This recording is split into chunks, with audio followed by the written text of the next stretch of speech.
নমস্কার বন্ধুরা, চলে এসেছি আবারও একটা নতুন ভিডিও নিয়ে।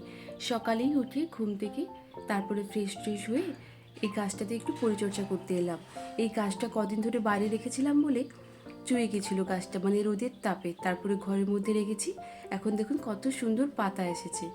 তারপর এই রুমটায় ঘুমোচ্ছিলাম, তাই রুমটা ভালো করে পরিষ্কার করে নিলাম, মানে বিছানারে সব গুছিয়ে নিলাম। বিছানারে গুছিয়ে তারপর একটু খেতে বসে গেলাম, কারণ প্রচণ্ড পরিমাণে খিদে পাচ্ছিল। খিদে পাওয়ারই কথা, কারণ তখন 10:30টার মতো বাজে। তারপরে একটু পেটিকিউর করছিলাম।